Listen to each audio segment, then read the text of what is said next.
Seigneur, je veux te remercier pour ta présence au milieu de nous. Te remercier aussi pour ce temps où nous nous souvenons que tu es venu pour donner ta vie, afin que nous puissions avoir une vie de qualité, ta vie à toi. Tu es venu mourir sur une croix et justement à travers ce thème de tes paroles sur la croix, nous te prions de toucher encore nos cœurs, de bénir chacun, de comme nous ouvrir l'horizon, que ce soir nous puissions avoir des clés pour avancer. Merci Père. Amen. C'est vrai que ça tombe bien à ce thème par rapport à cette semaine de Pâques. Ça tombe pas trop bien. Je vais essayer de le... Je vais essayer de faire mieux. Voilà. Il met plein de trucs maintenant, de messages. Ok.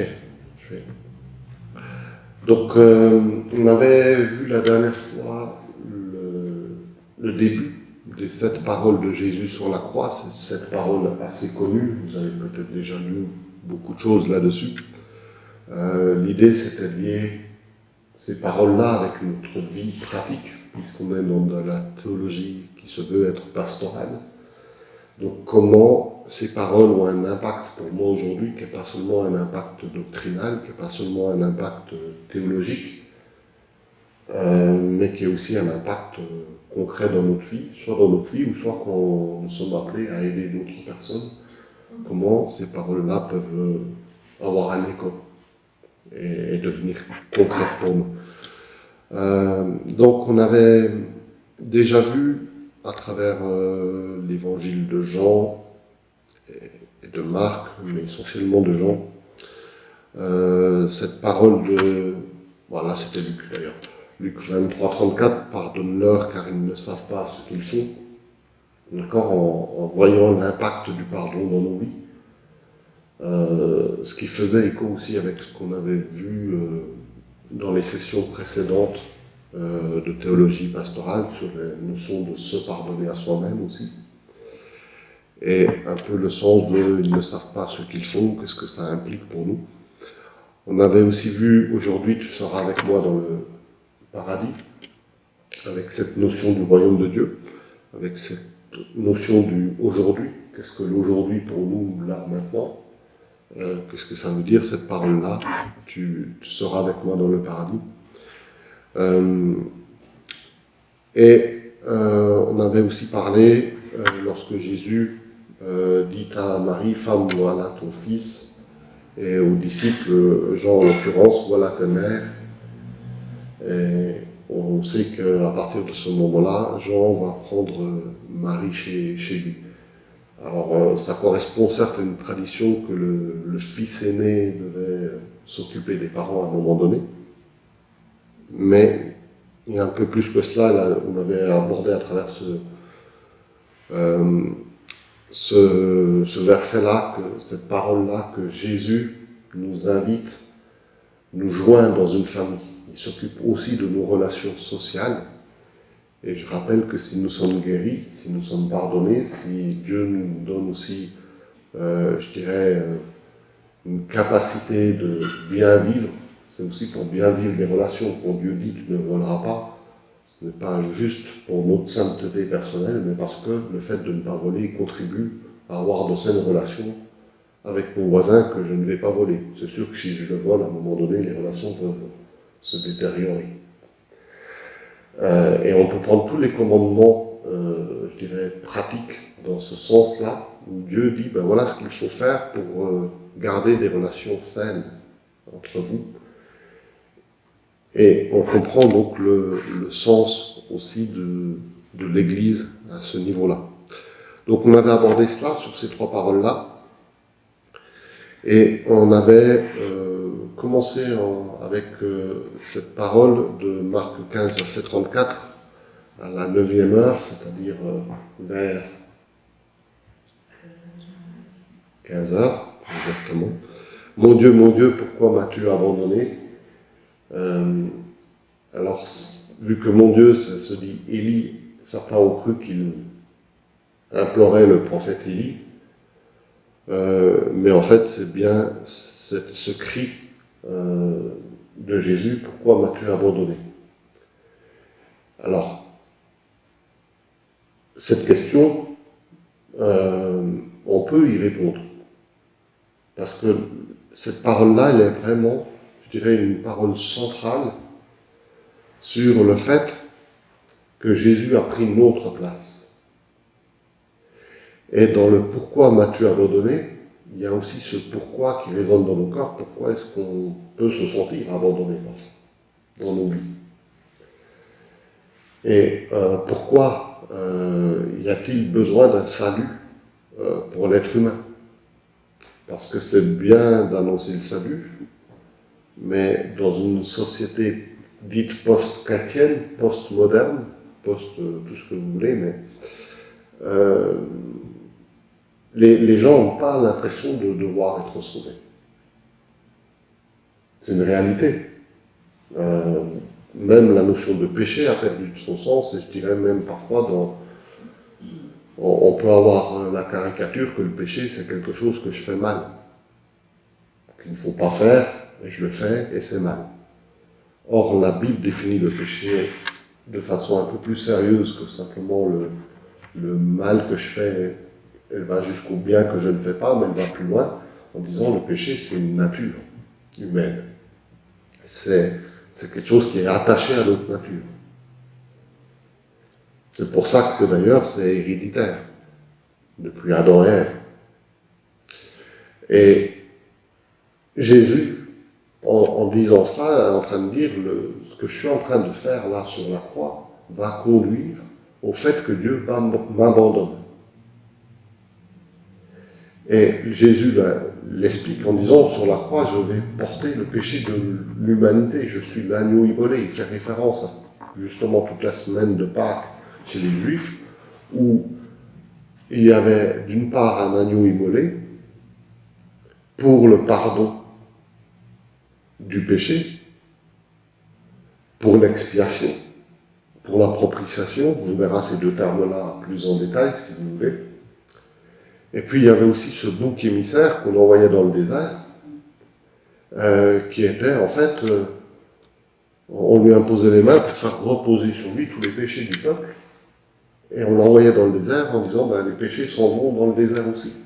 Et ces deux images-là sont des images très fortes de la Pâque, surtout l'agneau immolé, et Jésus va s'identifier à ça en disant je suis l'agneau de Dieu qui ôte le péché du monde. Et c'est ce qu'il est en train de faire. Et l'agneau de Dieu doit mourir, et il y a une coupure avec Dieu. Et c'est la première fois que je dirais Dieu est divisé quelque part. Dieu est coupé.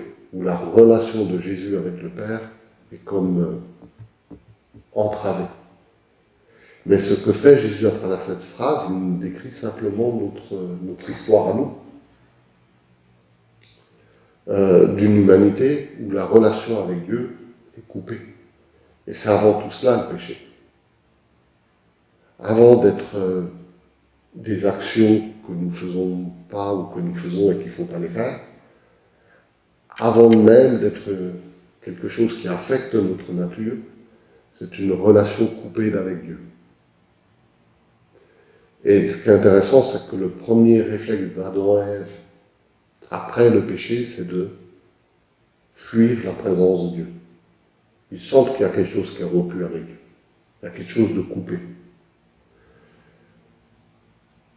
Alors, j'aime bien la notion de coupure parce que ça fait couler du sang. Vous êtes d'accord, si vous coupez, le sang coule. Ouais. Je ne parle pas de couper les cheveux là, c'est pas juste.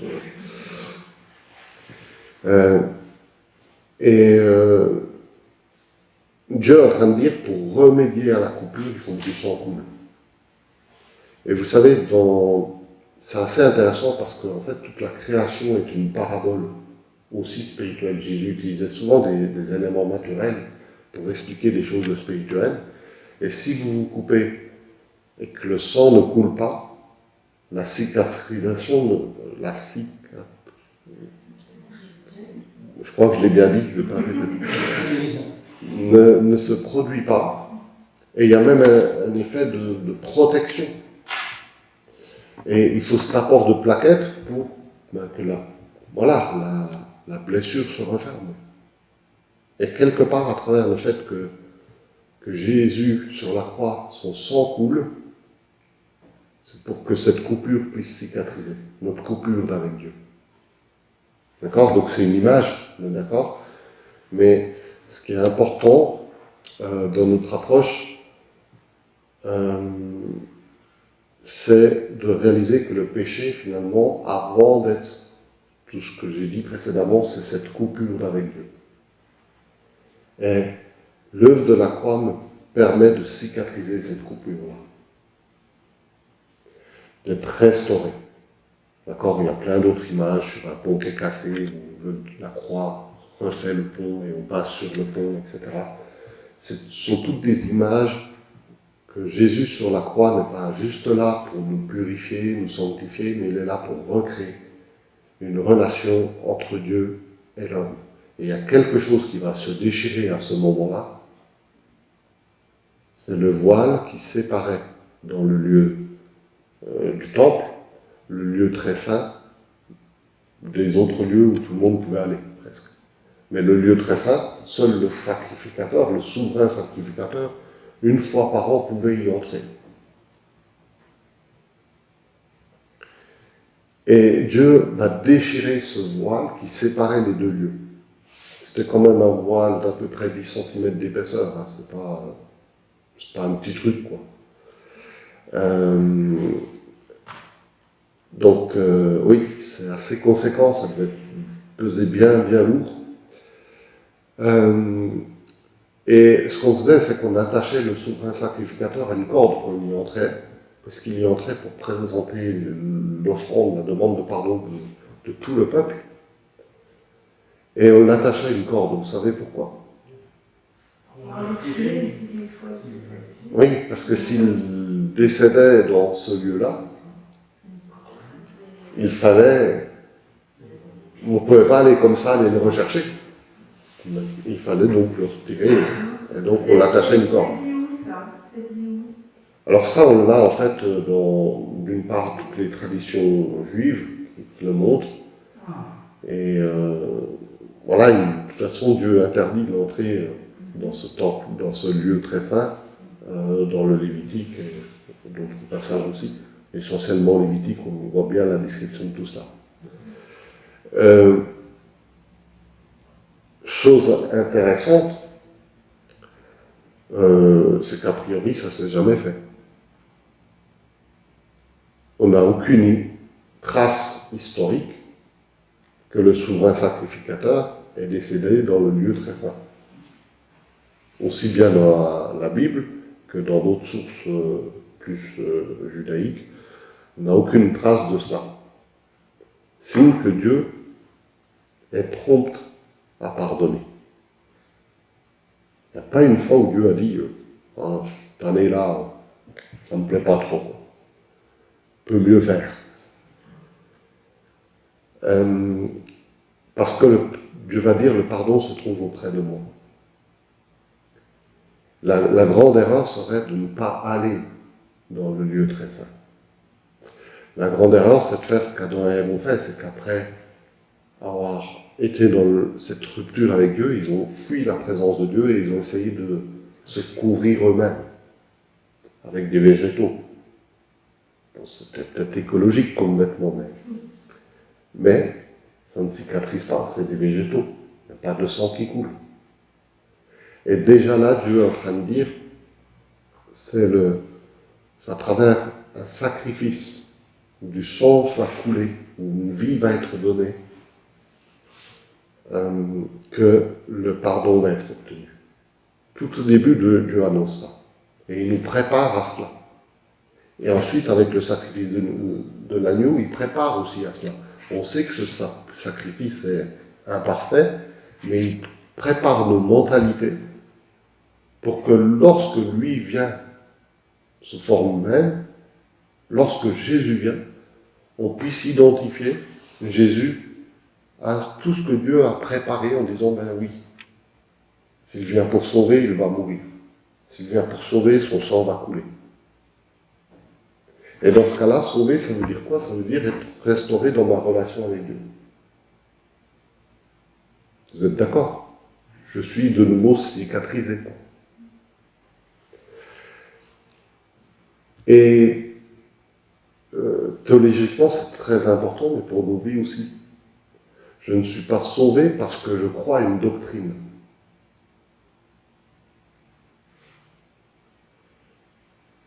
Même si c'est important de savoir en quoi je crois, et c'est en cela que la doctrine est importante, mais je crois en Jésus. Et même à un moment donné, je suis sauvé parce que ma relation avec Dieu est restaurée. Et pour que la relation avec Dieu soit restaurée,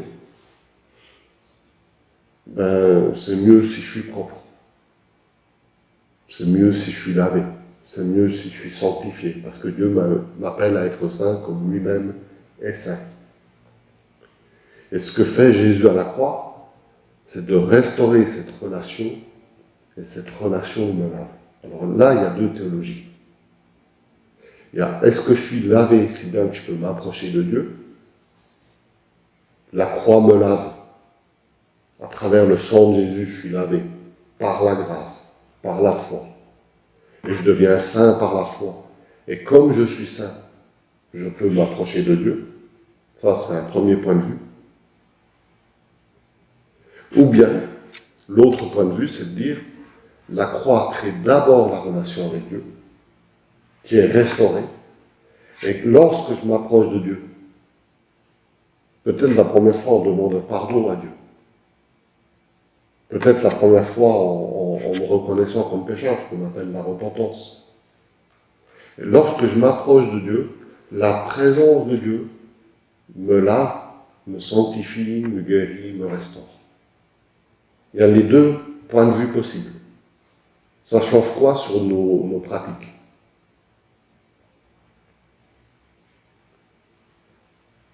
Ça peut changer un peu quand même. Mais avant d'aborder les changements, il y a une chose commune, c'est que dans les deux cas, notre relation avec Dieu est restaurée, et dans les deux cas, nos vies sont sanctifiées. D'accord? C'est juste une histoire d'ordre. Alors, la question est intéressante. Mon Dieu, pourquoi m'as-tu abandonné? On est toujours là-dessus. Jésus porte le péché de l'homme. Dieu va dire dans Jérémie et dans Ézéchiel, ce sont vos péchés qui mettent une séparation entre Dieu et l'homme. C'est le péché qui a produit la coupure.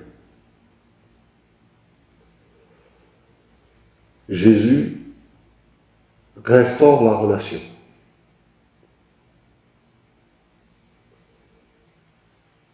Soit je le vois comme précédent au fait que le péché est enlevé.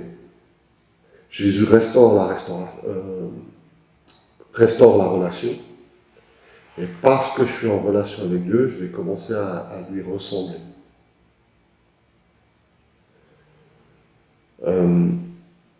Ça veut dire que lorsque vous aidez quelqu'un ou lorsque vous voulez grandir dans un domaine spirituel, le premier conseil à donner, c'est avoir une vie de prière authentique quand vous en êtes là.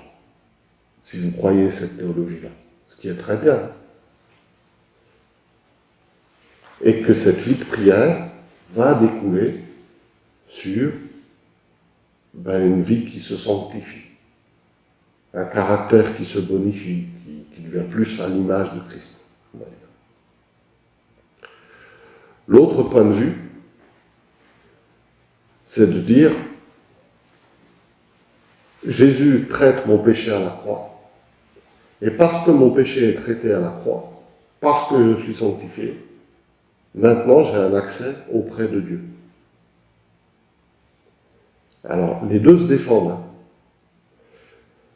Mais ce point de vue-là, je dirais le risque, c'est qu'on va mettre l'accent sur la sanctification avant de mettre l'accent sur la relation. Et un des pièges qu'on a pu voir dans diverses histoires de l'Église, c'est à quelqu'un qui a un souci de dire, règle d'abord ta vie pour pouvoir être agréable à Dieu. Et là, on voit un peu le travers qui peut se dégager de ça, parce que comment je vais régler ma vie si je n'entre pas dans une relation avec Dieu? C'est par la foi que je suis agréable à Dieu. Et lorsque Jésus dit « Mon Dieu, pourquoi m'as-tu abandonné ?» il met l'accent sur le fait que le péché nous coupe de Dieu. Mais j'ai envie de dire, au vu de l'ensemble de la Bible, il ne met pas l'accent sur le fait qu'il faut d'abord traiter ce problème de péché avant d'être en relation avec Dieu. Pourquoi je peux le dire? Parce que dans toute sa vie, Jésus n'a pas attendu que des gens sanctifient leur vie pour aller chez eux. D'ailleurs, ça lui a été reproché. Il mange avec des gens de mauvaise vie, il va voir le publicain, il va voir le péager, il va voir des personnes que les Juifs se coupaient, voire même chez les Samaritains, une femme en plus. Et cette femme, la Samaritaine, elle n'avait pas sanctifié sa vie avant que Jésus ne la rencontre. On est d'accord, elle est en concubinage, elle est encore au moment où Jésus la voit au puits. Et on a plein d'histoires comme ça, où c'est plutôt la rencontre avec Jésus qui vient auprès des gens dans leur situation, qui va avoir un impact dans la façon de vivre de chez eux. On pense, souvenez-vous de Zachée, Jésus vient chez lui, et dans ce repas, on ne sait même pas ce qui a été vraiment dit. Mais à un moment donné, Zachée a fait une vraie démarche, je dirais envers Dieu et aussi envers les hommes, quoi. Donc la vie de Jésus nous montre un Dieu qui vient au contact des pécheurs. Et d'ailleurs, c'est tout le sens de Dieu qui se fait homme. Et j'ai envie de dire, c'est important dans notre approche d'avoir cette même notion. De dire, on va d'abord créer la relation, et dans cette relation, on va pouvoir aider. C'est le sens pour moi de la relation d'aide. Il n'y a pas d'aide sans relation. Et dans la relation, on va pouvoir aider. Vous êtes d'accord que si quelqu'un ne pense pas pareil que vous avez le droit de penser différemment de moi, hein. Mais si on brise la relation, qu'est-ce qui va se passer? Ni l'un ni l'autre ne va évoluer. Par contre, quand on soigne la relation, à un moment donné, les avis vont évoluer, de l'un et de l'autre. Donc c'est pour ça, en fait, quand on essaie de discuter d'avis pour régler des différends, ça ne marchera pas. Régler d'abord la relation. Garder la relation, ça permet de régler les différends. Après, il y a certaines relations qui sont difficilement gardables, on va dire ça comme ça. La Bible dit « Soyez en paix les uns avec les autres, tant que cela dépend de vous ». C'est-à-dire qu'il y a aussi des choses qui ne dépendent pas de nous, qu'il faut que la relation peut être ou pas restaurée. Mais ça commence par une restauration de la relation. Alors, retenez peut-être l'image de la coupure, je la trouve intéressante, au milieu de tout cela. Et effectivement, Jésus a été abandonné du Père à ce moment-là. Il vit tout ce que l'humanité vit. Il porte le péché de l'humanité. Le péché, c'est être coupé de Dieu. Ben, il va porter cette coupure, cette rupture. Et peut-être la chose la plus importante, c'est aussi de faire prendre conscience aux gens ils ont besoin de cette relation avec Dieu. Ça ne sert à rien de les accuser en disant que vous n'êtes pas en relation avec Dieu, ils le savent de toute façon. Mais je pense que c'est important de montrer combien c'est vital d'être dans cette relation avec Dieu. Alors, après on a une parole assez intéressante dans Jean 19, 28, à moins que vous ayez des questions supplémentaires ou des remarques par rapport à... Je pensais juste au fils prodigue, il ne s'est pas lavé avant de venir vers son père. Exactement. Et c'est pas si évident que ça, d'accueillir quelqu'un qui ne sent pas bon, on va dire. Parce que ça demande d'avoir ce cœur-là. Le père, lui, voyait le fils comme un fils, qui soit sain et propre. Et les gens qui viennent, ben, à nous de les voir comme des enfants de Dieu, en recherche, peut-être perdus, peut-être pas encore sauvés, mais ils ont été créés par Dieu, ils sont aimés de Dieu. Et Jésus a tout accompli à la croix pour eux, c'est justement la parole suivante. Jean 19, 28, après cela, Jésus, sachant que toute chose était accomplie, dit, afin que l'écriture fût accomplie, j'ai soif. Alors on aura une autre parole où Jésus va lui-même dire clairement, tout est accompli, on va la voir ce soir. Ici, j'ai soif, il fait allusion au psaume prophétique qui décrit l'œuvre de la croix. Donc c'est clairement que la soif fait partie des symptômes physiques d'une telle mise à mort. Une sensation de soif extrême. Mais est-ce que Jésus a juste soif physiquement? C'est une bonne question.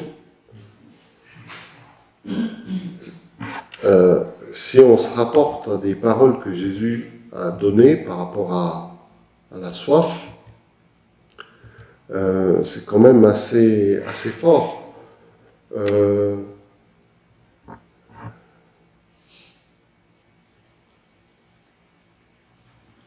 Il va dire, si tu crois en moi, des fleuves d'eau vive couleront de ton sein. Il va dire, si tu bois de cette eau, plus jamais tu n'auras soif. Dans l'Apocalypse, il est parlé aussi de venir se désaltérer en Dieu et que nos soifs cessent complètement. En fait, on a l'impression que cette parole elle est complètement incompatible avec divers enseignements qu'on trouve sur la soif dans la Bible, où Jésus promet en fait qu'on est désaltéré en lui, quoi. Le j'ai soif vient de la coupure avec Dieu.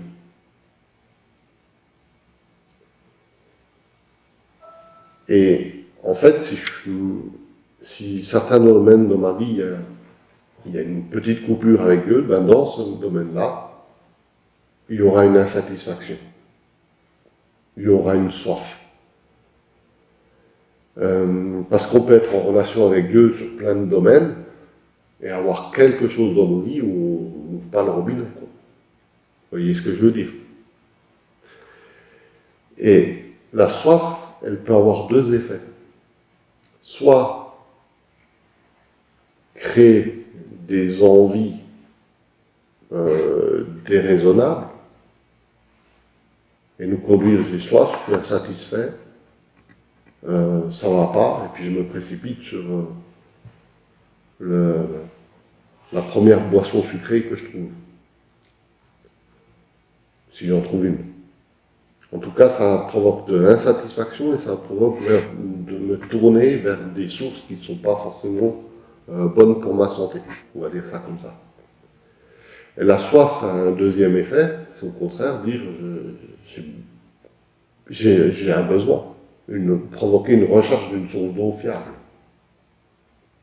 Alors je ne renvoie pas sur les eaux de Mara qui étaient amères, même si ça a un rapport, puisque le bois qui est jeté pour faire flotter le fer et plein de choses comme cela, dès que le bois qui est jeté, pour sanctifier l'eau, voilà, tous les symboles bibliques renvoient à la croix. La croix qui, d'une eau amère, rend l'eau potable. Une soif qui me conduisait à peut-être être aigri contre Dieu, m'amène à une soif qui me conduit à savourer de l'eau potable. Donc la soif, finalement, elle peut avoir ces deux aspects. Il est dit dans Corinthiens qu'il y a une tristesse qui me conduit à la repentance, et celle-là, elle est bonne, et il y a une tristesse qui conduit à la mort, parce que je m'apitoie sur moi, et je considère, voilà, je tourne le dos à Dieu parce qu'il ne me rend pas heureux. Et on voit ces deux attitudes-là autour de nous. Et la question, c'est dans quelle soif est-ce que nous sommes, quoi. Et dans Matthieu 27, 34, Jésus avait refusé de boire le vinaigre de vin mêlé de fiel. Donc c'est un vinaigre, d'accord ? Vous savez pourquoi on donnait du vinaigre aux personnes qui étaient crucifiées habituellement ?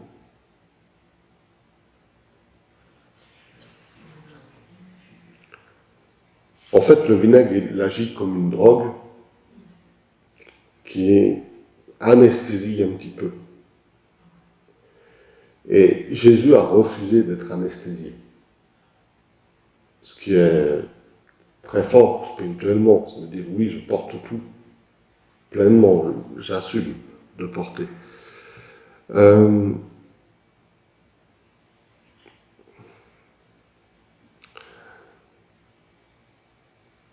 Là, Jésus va exprimer cette soif-là. Dire, je ne suis pas anesthésié et j'ai soif.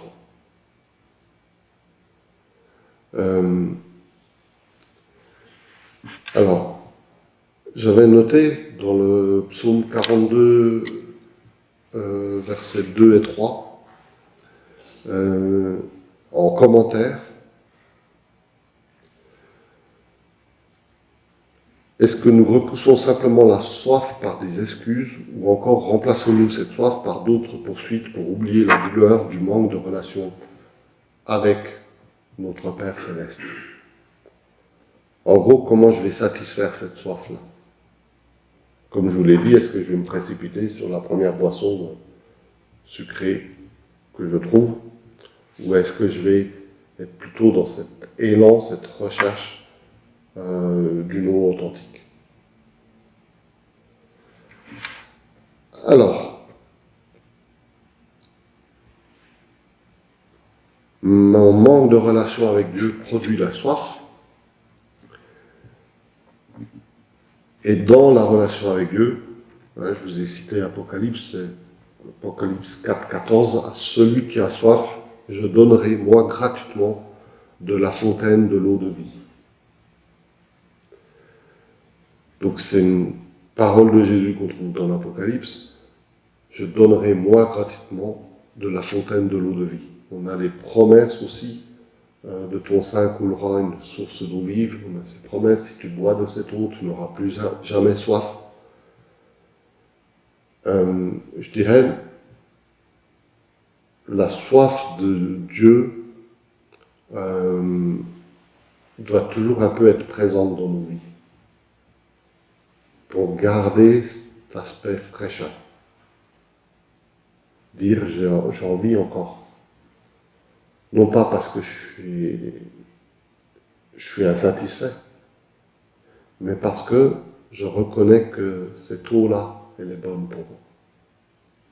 Si Jésus, qui est la source d'eau vive, a eu soif, c'est peut-être un appel pour que nous ayons nous aussi soif de Dieu. Voyez ce que je veux dire? Ne pas nous arrêter là.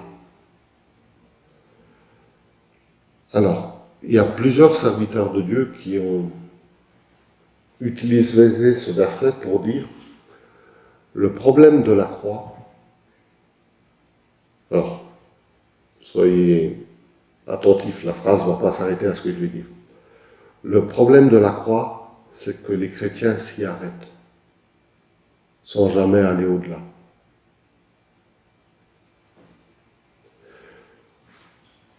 En fait, le christianisme, on accepte volontiers que Dieu meure pour nous à la croix. On accepte volontiers que Dieu pardonne nos péchés, pardonne nos offenses. On accepte volontiers que Dieu nous guérisse, nous restaure, que Dieu nous rafraîchisse, que Dieu nous donne à boire. Mais la croix, c'est une porte. Et c'est comme si vous allez visiter quelqu'un et que vous restez à la porte. Vous voyez? C'est pas très pratique pour manger à sa table, quoi. C'est comme si vous êtes invité aux noces de l'agneau et vous restez à la porte. Au niveau du vestiaire, quoi. Et vous n'allez pas dans la salle de noces. C'est dommage. C'est très dommage. Et l'œuvre de la croix et les paroles de Jésus, c'est de dire, mais il y a quelque chose qui continue. Quand Jésus dit à Marie, voici ton fils, Jean, voici ta mère, il est en train de dire, ça ne va pas s'arrêter là. Il y a quelque chose après, je vous le prépare, vous allez être ensemble. Quand Jésus va dire, aujourd'hui tu seras avec moi dans le royaume de Dieu, dans le paradis, le aujourd'hui, c'est pas juste là, maintenant, aujourd'hui, puis demain tu n'es plus avec moi, quoi. Aujourd'hui, c'est le premier jour d'être dans le royaume de Dieu. Il y a tout un royaume à découvrir. Et des choses arrivent dans ce royaume. Et souvent, on s'arrête à la croix et on ne va pas dans les conséquences de la croix. Jésus me guérit. Est-ce que je peux vivre en homme guéri? Jésus me libère. Est-ce que je peux vivre en personne libérée? Vous voyez? Pas juste rester, ah ben c'était bien. Je suis au pied de la croix, je suis bien. Oui, c'est pas mal. Mais il y a d'autres choses à faire. C'est un peu comme Pierre qui veut s'installer à l'endroit où il y a eu la transfiguration, quoi. On va rester là, on est bien là. On va camper, on va s'installer là, c'est génial, quoi. Et Jésus dit, il y a une œuvre derrière. Et après, on sait qu'il va libérer l'enfant lunatique. Donc, c'est cet appel-là, avoir toujours soif quelque part, c'est-à-dire, je ne vais pas m'arrêter à la croix, je vais continuer d'aller plus loin, continuer de chercher à connaître encore plus de choses sur Dieu, à vivre plus de choses, à grandir en Christ, etc.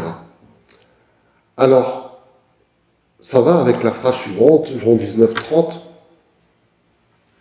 Jésus va dire, c'est accompli, ou tout est accompli. Et ayant baissé la tête, il remit son esprit. Tout est accompli. Alors, comment est-ce que vous comprenez cette phrase-là? Tout est accompli. L'œuvre pour laquelle il était venu a été effectivement accomplie dans son entier, et puis la suite peut venir dans le cadre du salut, dans le cadre de... Oui. Tout est accompli, ça ne veut effectivement pas dire qu'il n'y a plus rien à faire. Alors certains, pour bien comprendre, disent tout est accompli, effectivement, par rapport au salut. On n'a rien à ajouter pour être sauvé. Et ça, c'est très clair, je pense que tous les théologies chrétiennes sont d'accord avec cela. Nous sommes sauvés par grâce, par la foi. Il n'y a rien à ajouter à l'œuvre de Jésus. Et si nous pouvons faire quelque chose, c'est simplement du fait que nous soyons sauvés, et non pas pour perfectionner le salut. Perfectionner le mission, mais pas le salut. Donc là, c'est la première notion du tout accompli. On la comprend bien. En fait, c'est un mot qui est, alors excusez-moi de la prononciation du grec, mais telestai. On retrouve la notion d'objectif atteint, d'accord, dans cette notion-là, mais c'est un mot qui a été utilisé, par exemple, on a retrouvé en archéologie des tablettes d'échange commercial entre la Mésopotamie et l'Égypte. Donc il y avait en gros des factures. Et sur certaines étaient notées, bon, la plupart même, telestai, dans celles qu'on a retrouvées. Et effectivement, c'est le mot acquitter, comme le fait d'acquitter une facture. Avant d'être un mot théologique, pour être acquitté de ses péchés, c'est un mot de la vie courante. Donc, acquitter, une facture acquittée, je n'ai plus rien à régler. Je n'ai plus à verser quoi que ce soit. C'est réglé. Et c'est ce mot-là que Jésus va utiliser pour le mot accomplir. Maintenant c'est réglé. Cette histoire-là, c'est fait. J'ai payé. L'homme n'a plus à payer. Alors, à qui est-ce qu'il a payé? Alors, il y a plusieurs théologies là-dessus. Je vais simplement vous les exposer. J'ai une préférence pour l'une, mais je vous expose les trois telles qu'elles sont. La première chose, c'est que Satan avait réussi son coup et que finalement, l'homme, pour s'affranchir, Satan avait réussi à s'accaparer l'homme, l'être humain. Et donc c'était lui qu'il fallait payer pour être libéré. Un peu comme un marchand d'esclaves. Vous ne payez pas le futur maître de l'esclave. C'est le futur maître qui paye l'esclavagiste. C'est une première interprétation qui est possible. Une deuxième interprétation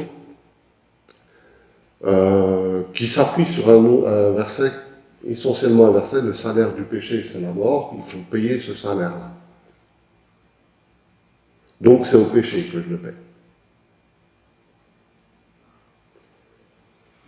Il y a certains qui croient ça. C'est aussi possible. D'autres disent c'est à Dieu qu'on doit payer les choses. Puisque c'est lui que nous offensons, finalement, pour payer le péché, c'est à Dieu que je vais m'adresser. C'est lui qui est blessé aussi, hein? Ouais. Donc c'est lui qui se paie lui-même. Voilà. Les trois interprétations posent problème à un moment donné. Maintenant, il y a une chose importante, c'est que dans les trois, le péché ne pouvait pas rester comme ça, non payé quelque part. Il y avait une dette. Et Paul parle de cette dette, la dette du péché. Alors, soit on comprend, comme dans la deuxième interprétation, qu'il faut payer par rapport au péché lui-même, soit on comprend que c'est la dette induite par le péché, et dans ce cas-là, il faut payer celui qui a amené le péché dans nos vies, soit Satan, ou bien on comprend Dieu vient régler la note, même si c'est pas à lui de le faire. Vous avez compris dans quelle optique je suis. Je présente toujours la dernière dans celle que je préfère. Mais ça change beaucoup de choses quand vous allez aider quelqu'un, en fait. Parce que, est-ce que vous allez le positionner par rapport à Satan qui lui a vendu du péché dans sa vie? Et dans ce cas-là, je dois payer à celui qui me vend les choses. À qui je l'ai acheté. En sachant que l'homme est fort capable de produire du péché sans passer par Satan. Donc, qu'est-ce que je dois me payer à moi-même dans ce cas-là?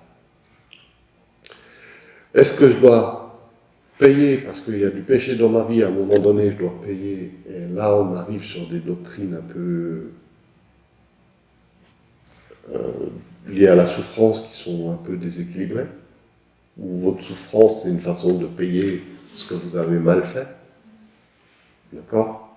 Ce qui est très, très malsain, quelque part.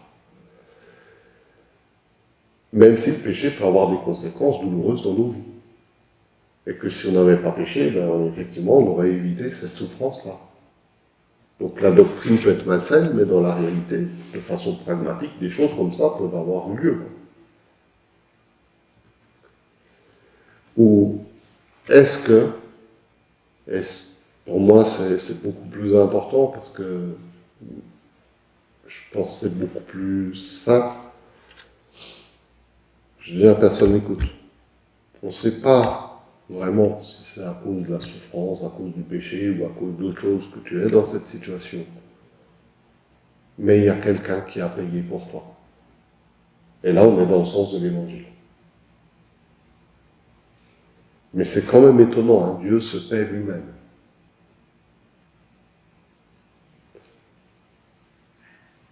Mais moi, ça me montre son amour. Parce qu'en fait, si je me permets un petit point de vue personnel, si on considère que Satan nous a volé des mains de Dieu,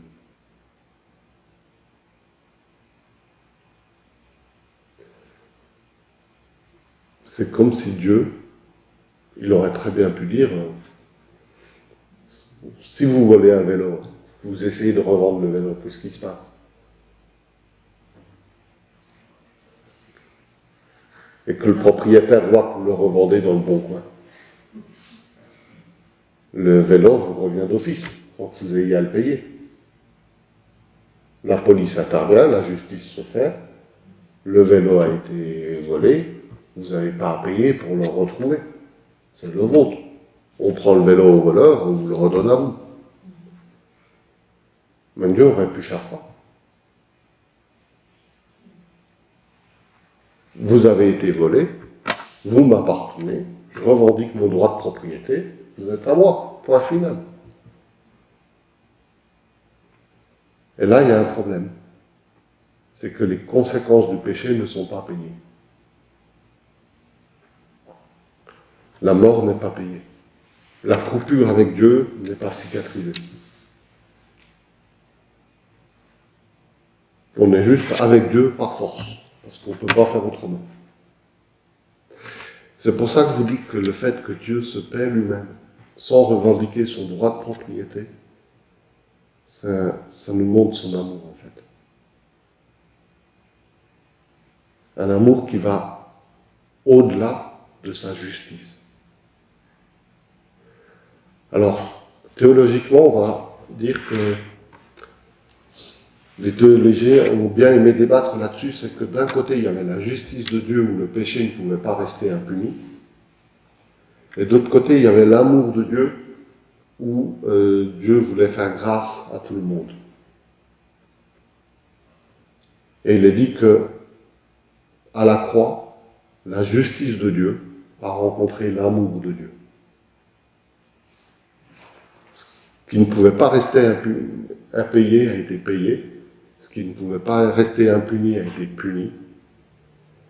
Et l'amour de Dieu, Dieu porte lui-même les choses pour pas que nous ayons, nous, à les porter. La punition qui devait tomber sur nous tombe sur lui. Et ça, c'est un point de vue théologique très fort, en fait. Mais ce que je suis en train de vous dire là, c'est que quelque part, l'amour de Dieu va même au-delà de la justice. Parce que de façon juste, à n'importe quel moment, Dieu aurait pu revendiquer un droit de propriété sur l'être humain. Et puis, si on y réfléchit bien, quelle est la puissance de Satan pour revendiquer l'homme pour lui-même par rapport à Dieu? Je vous rappelle, Satan, c'est une créature. Dieu est le créateur. Dieu fait ça, et Satan, enlevé. Satan, il a beau faire ça, Dieu, il restera toujours. Satan n'a pas les moyens de rivaliser avec Dieu. Et pourtant, Dieu va payer le prix fort pour nous. Alors qu'il aurait très bien pu nous sauver autrement. Parce que son amour dépasse simplement la justice. Alors c'est peut-être un peu nouveau au niveau théologie, mais c'est à méditer, je vous le laisse comme un peu quelque chose à méditer. Fin de la parenthèse personnelle.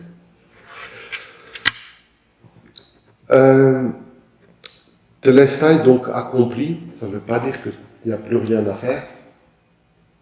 Ça veut dire que les choses sont réglées. Vous achetez une machine à laver le linge, vous la payez, c'est acquitté, mais est-ce que vous ne l'utilisez plus?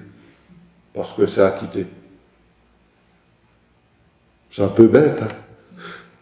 En fait, il faudrait l'utiliser que quand vous ne l'avez pas payé. Non, donc on voit que c'est complètement illogique de s'arrêter à la croix en disant, voilà, tout est fait et il n'y a plus rien derrière. On rejoint ce qu'on disait tout à l'heure, avoir cette soif d'aller plus loin, de continuer de grandir dans ce que Dieu a en réserve derrière la croix. Et le fait d'avoir acquitté la facture de votre machine à laver le linge, vous donne bonne conscience pour l'utiliser. Normalement. Et donc ça me légitimise.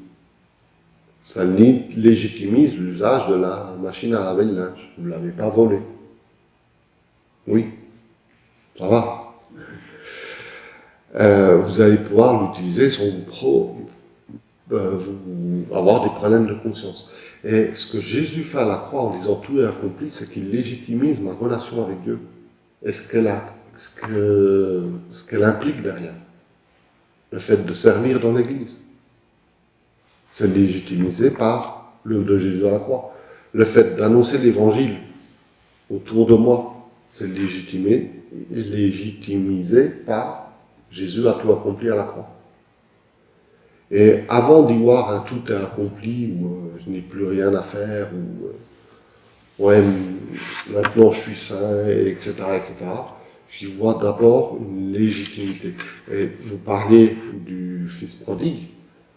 La première chose que le père fait, c'est de le prendre dans ses bras, il le restaure dans sa qualité de fils, et dans sa qualité d'héritier, et dans sa qualité de, non pas d'esclave, de serviteur, ou que de simple membre de la famille, c'est mon fils. Et il le légitimise dans son autorité. Et tous les symboles vont dans ce sens-là. Et la première chose que Dieu fait, c'est cette légitimité du fait de m'approcher de lui. C'est pour ça que, pour moi, s'approcher de Dieu précède la sanctification. Je suis saint parce que finalement, je suis en contact avec Dieu. Parce que Dieu vient même tellement en contact qu'il vient vivre en nous par le Saint-Esprit. C'est encore plus fort qu'un simple contact. Et Dieu nous légitimise. Et on aurait pu être des enfants illégitimes par rapport aux promesses liées à Israël et tout cela. Paul en parle. Mais en fait, il nous met sur un pied d'égalité en disant on est légitime. Parce que Jésus est mort sur une croix. Et il s'est constitué une famille. Nous avons été adoptés, mais bien plus que ça.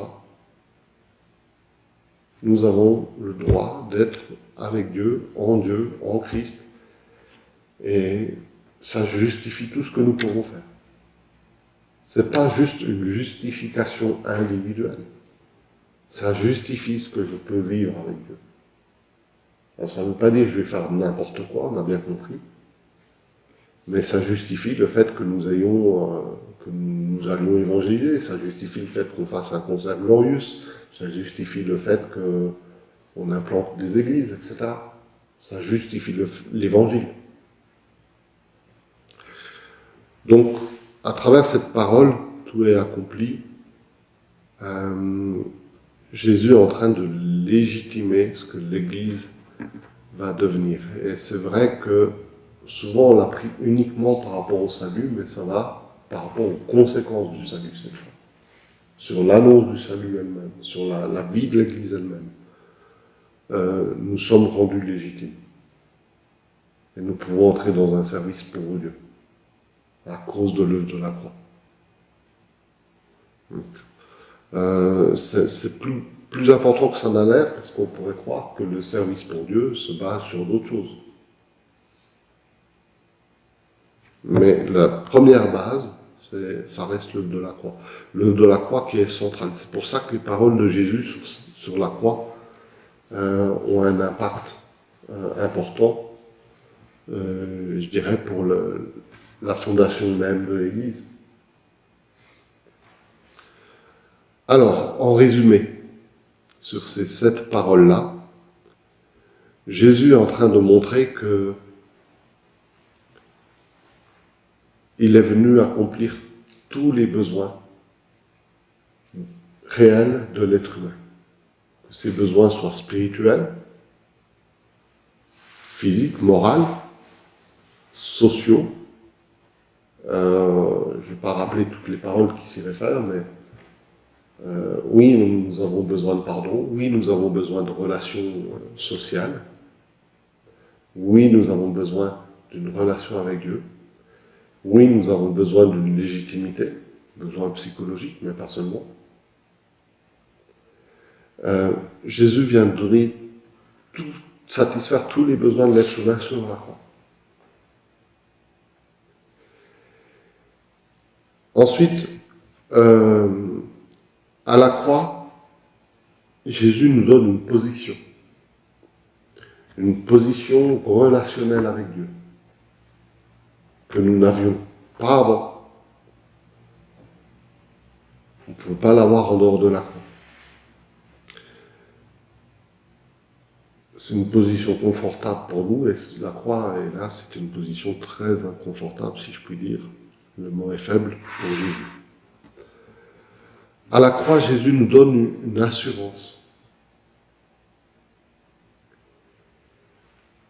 Et j'aime bien comparer la croix à un bâton de marche, en fait.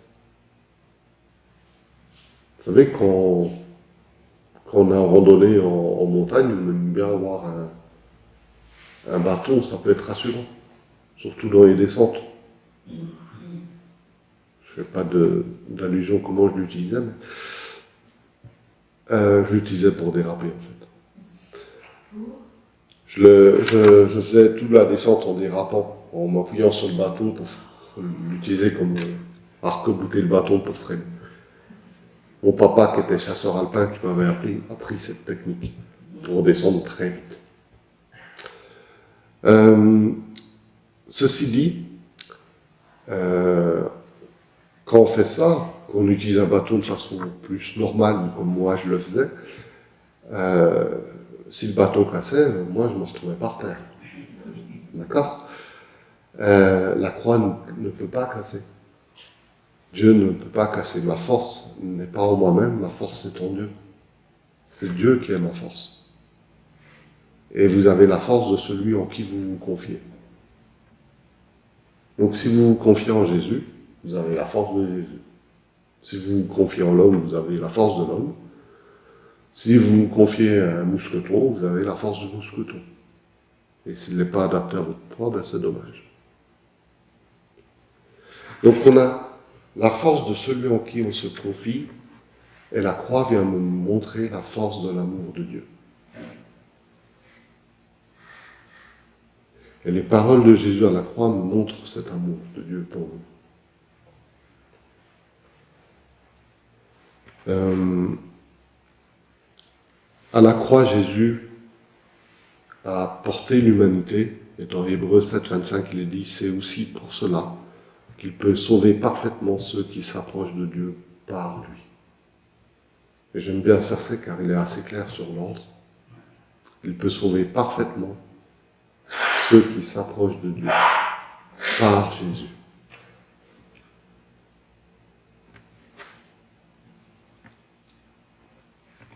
Voilà pour une parole de conclusion par rapport à cette parole de Jésus à la croix. Est-ce que vous avez des questions? Là, j'ai fait que esquisser certains points de vue théologiques et tout cela, mais je pensais que c'était important de montrer ces différents points de vue parce que, en fait, si vous y réfléchissez bien, puis on essaiera de voir ça les fois suivantes, comment notre théologie peut impacter notre façon d'aider. Et on va, si vous êtes d'accord, les fois suivantes, prendre la confession de foi ménonite, parce que elle est bien faite, hein, elle est super bien faite, et dire, mais comment, à travers cette confession de foi-là, quelque chose qui a été réfléchi, concret, ils n'ont pas écrit comme ça, juste pour faire beau, comment est-ce qu'on peut aider? Comment cette confession de foi va influencer ma façon d'aider les gens? Voilà pour le prochain thème. Pour une fois que je l'annonce à l'avance.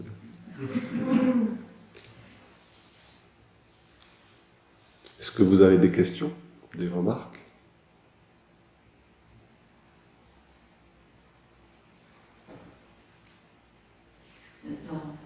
Dans le tout est accompli, c'est aussi, c'est surtout l'œuvre de Dieu, de nous avoir envoyé Jésus. Et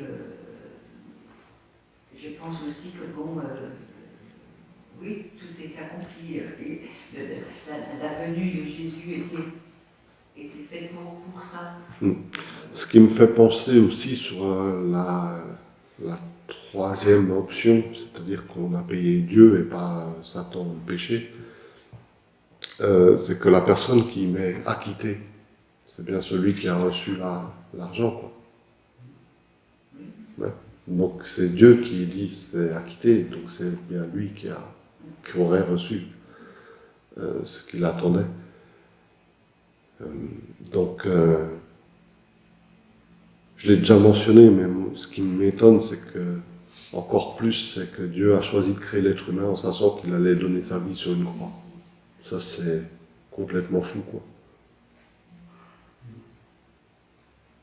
Donc en nous créant, il savait déjà qu'il allait y laisser ça, qu'il allait passer par ces souffrances-là.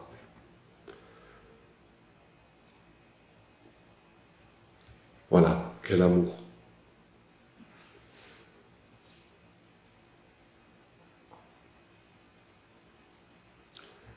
Je vous propose de terminer par la prière, si quelques-uns veulent l'exprimer.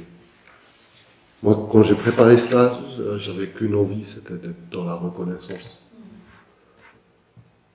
Parce que, en cette phrase, Jésus me met dans une position incroyable.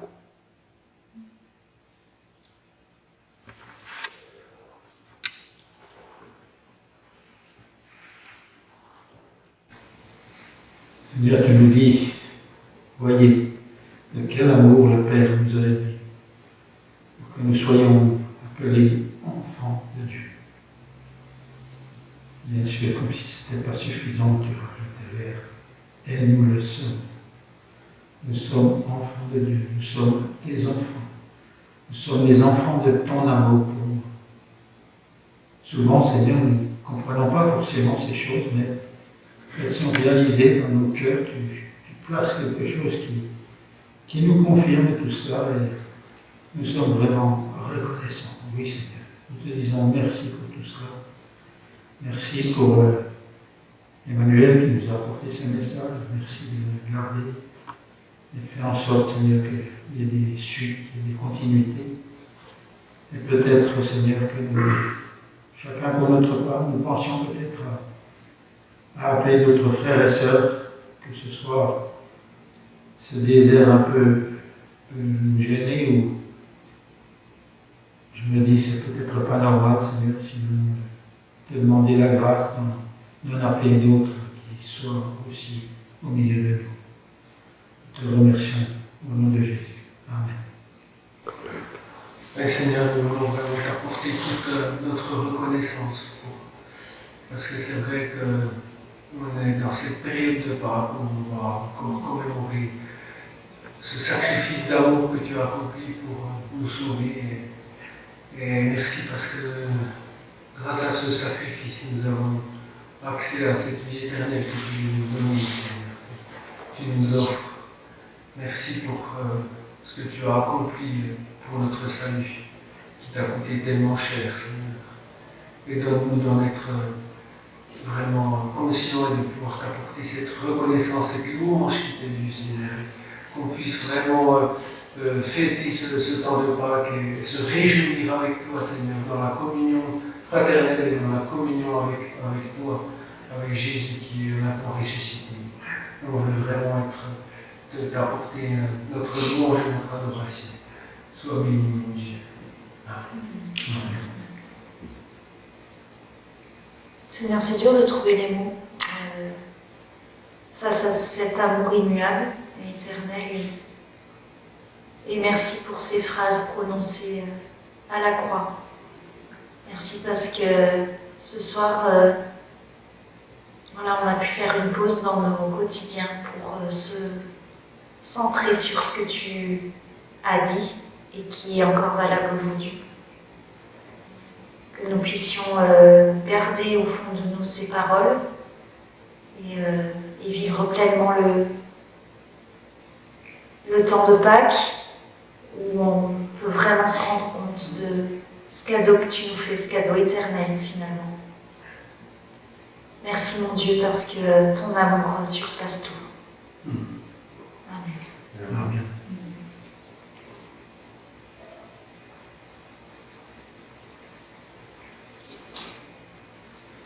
Merci Père Céleste de nous avoir donné Jésus comme Sauveur, Jésus ton Fils bien-aimé. Merci Seigneur Jésus parce que tu es allé jusqu'au bout. Tu es allé jusqu'au bout, tu as tout accompli. Tu es amour. Et tu as vraiment tout donné pour nous. Et merci parce que nous sommes indignes de tout cela. Mais tu l'as fait, tu as vraiment tout accompli, effectivement. Loué sois-tu. Amen. Seigneur, nous avons déjà tellement de fois lu et étudié ces passages. Mais chaque fois, il y a quelque chose de nouveau que tu nous accordes, que tu nous fais comprendre. C'est comme une eau qui coule dans un torrent, c'est toujours la même eau, mais c'est chaque fois différent et rafraîchissant. Et cette eau qui nous fait du bien et en même temps qui nous donne soif de plus. Envoie-nous chez nous avec cette soif de toi, cette soif de courant d'eau vive. Et merci pour cette croix qui nous ouvre des horizons. Amen. Amen.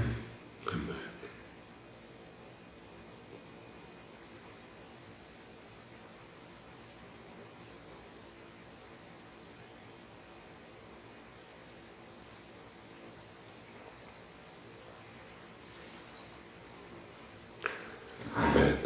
Merci à chacun.